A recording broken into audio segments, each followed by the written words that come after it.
Why you always in the mood? Fuck around like I'm brand new. I ain't tryna tell you what to do, but try to play it cool. Baby, I ain't playing by... Assalamualaikum warahmatullahi wabarakatuh. Perkenalkan, nama saya Nafara Biatun Putri, NIM 2010201146. Pada kesempatan kali ini saya ingin menjelaskan penyebab kanker. Apa sih penyebab utama dari kanker? Penyebab utama kanker adalah perubahan mutasi atau genetik pada sel. Nah, mutasi genetik akan membuat sel menjadi abnormal. Sebenarnya, tubuh memiliki mekanisme sendiri untuk menghancurkan sel abnormal ini. Bila mekanisme tersebut gagal, sel abnormal akan tumbuh secara tidak terkendali. Faktor yang dapat memicu pertumbuhan sel kanker berbeda-beda. Faktor yang dapat memicu pertumbuhan sel kanker itu tidak cuma satu faktor, tergantung pada jenis kankernya. Meskipun demikian, tidak ada jenis kanker yang spesifik hanya dipicu oleh satu faktor. Nah, ada beberapa faktor yang diduga berisiko menyebabkan mutasi genetik pada sel normal dan kegagalan tubuh untuk memperbaikinya, antara lain, yang pertama, memiliki riwayat penyakit kanker dalam. Yang kedua, berusia di atas 65 tahun, namun sebagian jenis kanker lebih banyak terjadi pada anak-anak. Selanjutnya yaitu perokok. Yang selanjutnya, terpapar radiasi atau zat kimia, misalnya asbes atau benzene atau sinar matahari. Yang selanjutnya, terinfeksi virus seperti hepatitis B, hepatitis C, dan HPV. Selanjutnya, terpapar hormon dalam kadar tinggi atau jangka waktu yang panjang. Selanjutnya, mengalami obesitas. Tentu saja seseorang yang mengalami obesitas itu akan cepat terasuki oleh virus kanker ini. Nah, selanjutnya yaitu kurang banyak bergerak atau tidak rutin berolahraga. Selanjutnya, menderita penyakit yang menyebabkan inflamasi kronis atau peradangan jangka waktu panjang, misalnya kolitis ulceratif. Nah, selanjutnya menurunnya sistem kekebalan tubuh, misalnya akibat menderita HIV/AIDS. Sekian saja penyebab kanker yang dapat saya jelaskan. Lebih dan kurangnya saya mohon maaf. Wabillahi taufiq wal hidayah. Wassalamualaikum warahmatullahi wabarakatuh. When I start to feel I'm attached, somewhere I was in a feeling bad. Baby, I am not your dad. It's not all you want from me. I just want your company. Pencegahan kanker. Pada tahun 2014, lebih dari 1,5 juta orang Indonesia meninggal karena penyakit kanker. Di Indonesia, jenis kanker yang menyebabkan kematian terbanyak adalah kanker paru-paru. Sedangkan jenis kanker penyebab kematian terbanyak pada wanita adalah kanker payudara. Oleh karena itu, Kementerian Kesehatan Republik Indonesia menggalakkan program perilaku cerdik untuk pencegahan kanker. Berikut ini adalah kepanjangan dari cerdik. Cek kesehatan secara berkala.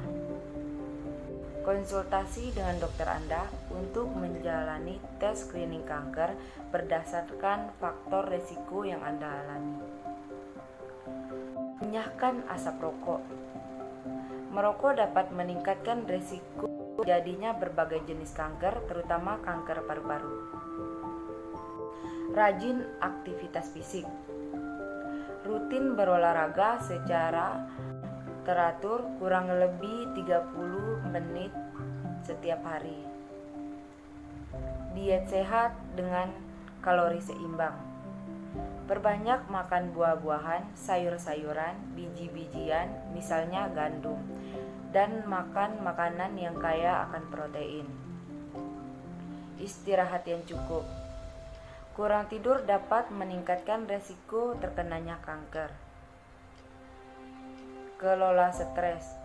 Stres berlebihan dan berkepanjangan dapat menyebabkan munculnya kanker di samping cerdik. Ada beberapa hal yang juga perlu Anda lakukan untuk pencegahan kanker, yaitu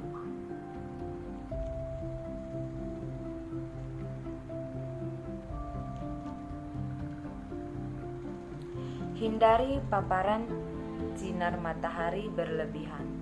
Paparan sinar ultraviolet dari matahari dapat meningkatkan risiko terjadinya kanker kulit. Oleh karena itu, gunakan pakaian tertutup saat beraktivitas di luar ruangan. Gunakan masker di tempat penuh polusi udara, asap kendaraan bermotor, asap pabrik, asap pembakaran sampah, asap rokok, serta debu asbes yang dapat menyebabkan kanker. Hentikan konsumsi alkohol.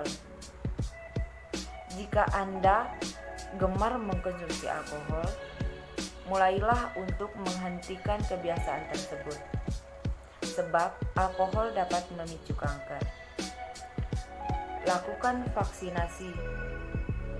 Terdapat 2 jenis kanker yang dapat dicegah dengan vaksinasi, yaitu kanker melalui vaksin hepatitis B dan kanker serviks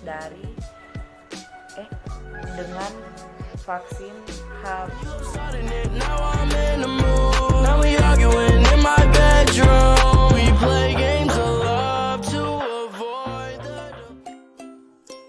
Baik, di sini saya akan melanjutkan menjelaskan mengenai epidemiologi dari kanker.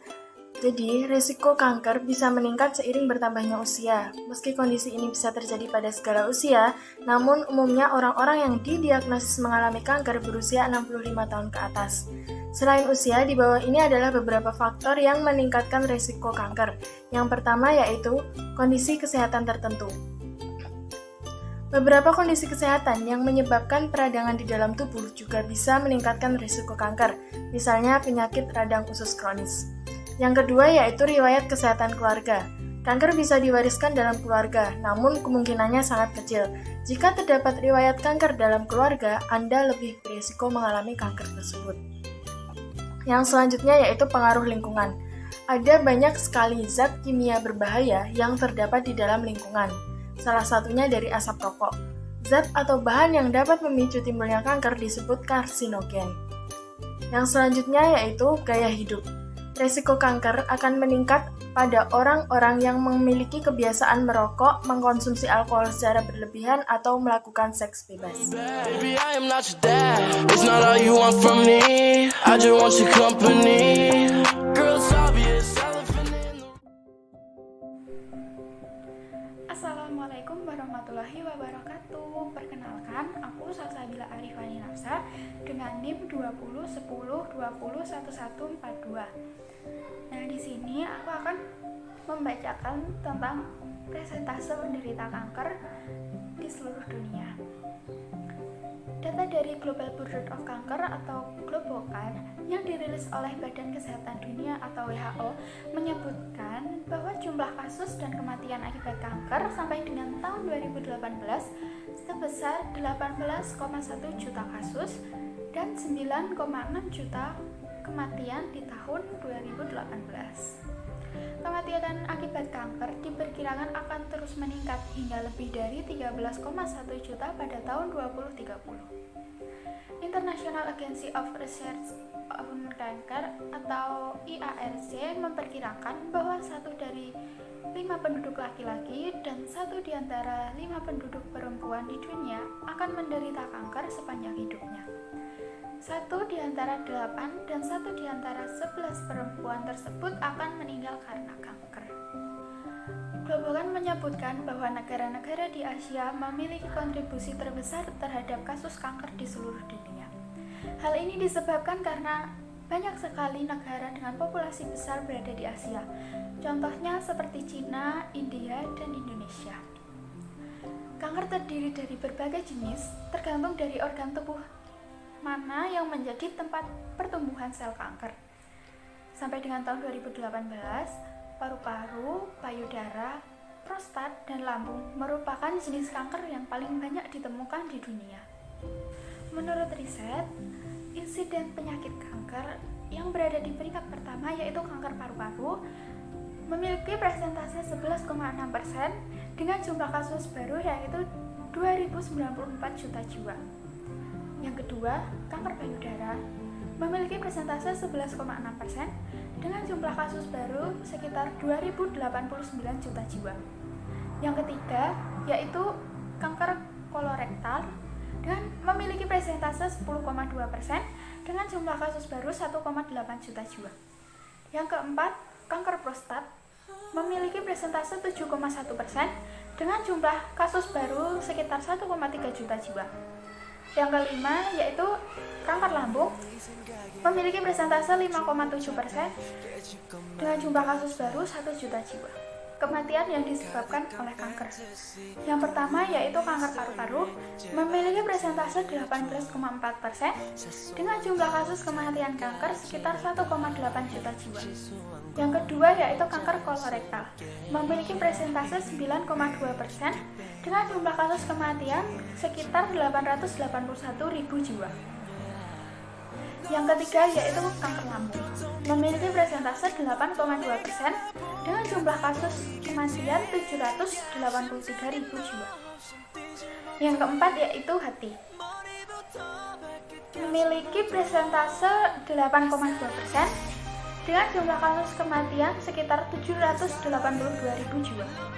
Dan yang terakhir yaitu kanker payudara memiliki persentase 6,6% dengan jumlah kasus kematian sekitar 627.000 jiwa. Kanker paru-paru menempati peringkat pertama dalam jumlah kasus baru sebesar 2.094 juta kasus di seluruh dunia.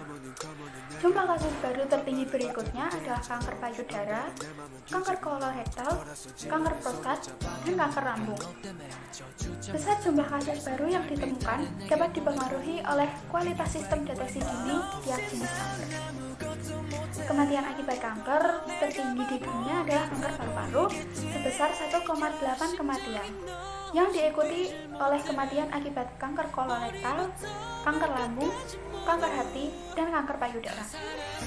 Kematian akibat kanker diantaranya ditentukan oleh prognosis jenis kanker yang diidap oleh pasien, kualitas pelayanan kesehatan yang diberikan pada proses pengobatan juga mempengaruhi prognosis pasien.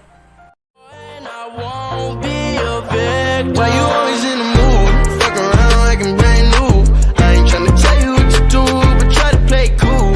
Baby, I ain't playing by your rules. Everything look better with it. Penerapan gaya hidup sehat mendukung efektivitas pengobatan pada pasien kanker. Salah satunya yaitu penerapan diet kanker. Diet kanker menjadi bagian pola hidup sehat untuk penderita kanker karena makanan mengandung nutrisi yang memainkan peran penting dalam tubuh. Jadi, pasien kanker disarankan untuk mengkonsumsi makanan sehat. Sebaiknya pilih makanan yang tepat agar meningkatkan efektivitas obat sebagai pembunuh sel kanker dan tumor. Pilih daging tanpa lemak, ikan, telur, dan produk susu sebagai sumber protein hewani. Kemudian untuk sumber protein nabati, bisa pilih kacang polong, kacang kedelai, kacang almond, dan juga kacang kenari. Selain memperhatikan pilihan makanan, terapkan juga pola hidup sehat untuk pasien kanker. Yang pertama yaitu makanan dalam porsi sedikit namun sering. Kurangi konsumsi alkohol dan juga kurangi garam dan makanan pedas. Yang kedua, cuci makanan hingga bersih dengan air mengalir.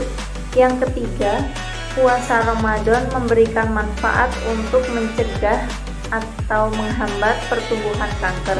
Kemudian yang keempat, jika makanan tidak memenuhi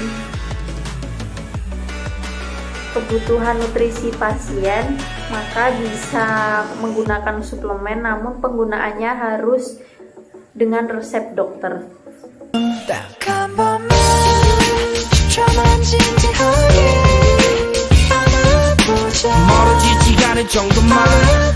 미련이 남지 않을 정도만